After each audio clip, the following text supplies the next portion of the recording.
David Sinopoli, 68, has been arrested and charged with the murder of Lindy Sue Biechler, who was stabbed 19 times over 40 years ago in her apartment in Manor Township, Pennsylvania. Sinopoli had been living in the same 4-unit apartment building as Biechler at the time of her murder.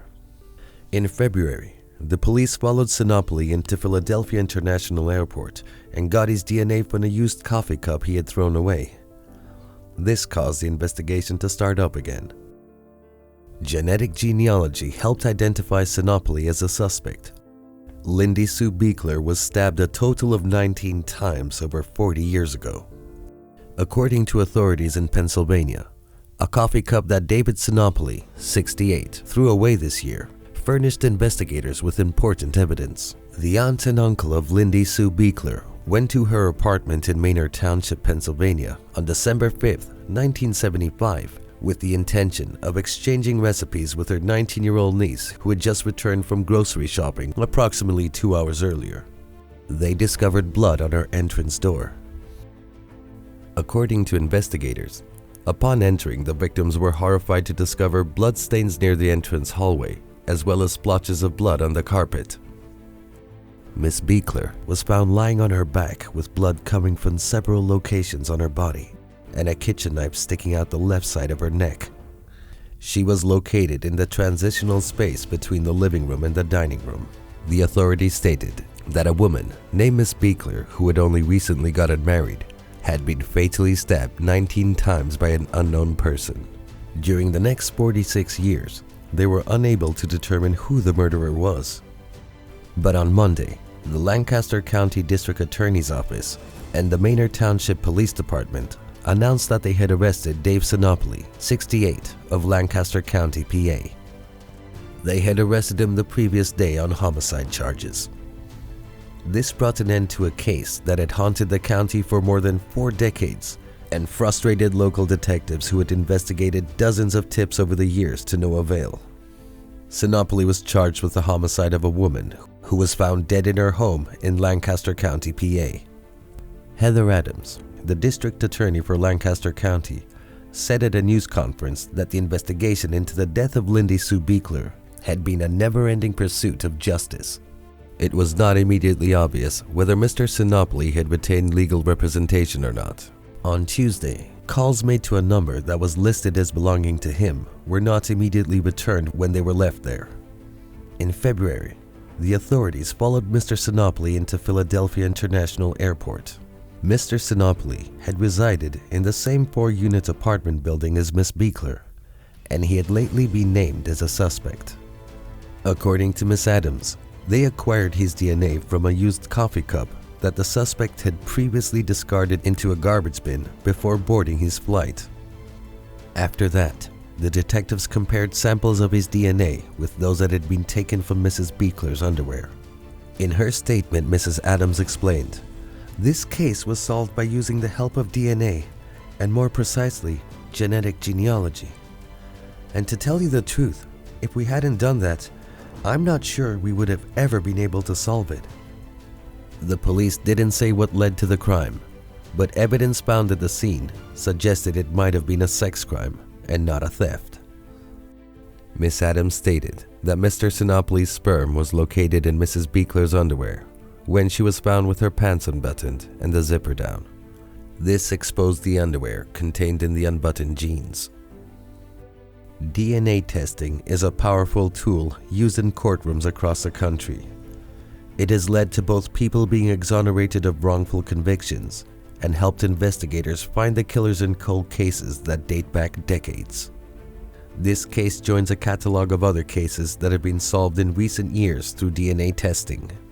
Miss Adams said that the case of Miss Biechler's murder was the oldest unsolved homicide case in Lancaster County. This shows how detectives have been baffled by the mystery of her death for many years, despite trying hard and following up on false leads. DNA and blood type analysis and other types of evidence have exonerated dozens of people who had all been suspected of involvement in the crime. Miss Adams remarked that throughout the years, many people have kept Lindy Sue Biechler in their thoughts. There's no question that law enforcement has not lost track of her at any point. Miss Adams said that Mr. Sinopoli had stayed at the Lancaster County area since the murder, but the police had never heard anything about him. Mr. Sinopoli had been working as a press operator for more than 40 years, according to information from PennLive.com. On the day Miss Biechler was murdered, she left the flower shop where she worked to go to her husband's place of employment so that she could pick up his paycheck. Later that afternoon, she planned to deposit it at the bank. After that, she went out and did some grocery shopping. Her aunt and uncle showed up at her apartment at 8:46 p.m. According to the police, this indicated that she had been murdered inside a 2-hour window when no one else was home. The DNA profile was then uploaded to CODIS, which is a national DNA database maintained by the FBI. In 1997, the investigators submitted the underwear that Miss Biechler was wearing at the time of her death to a DNA lab. The lab confirmed that the underwear contained semen.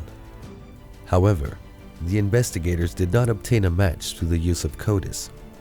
Dan Crane, a professor of biology at the Wright State University in Dayton, Ohio, has conducted research on methods to evaluate DNA evidence for use in criminal investigations.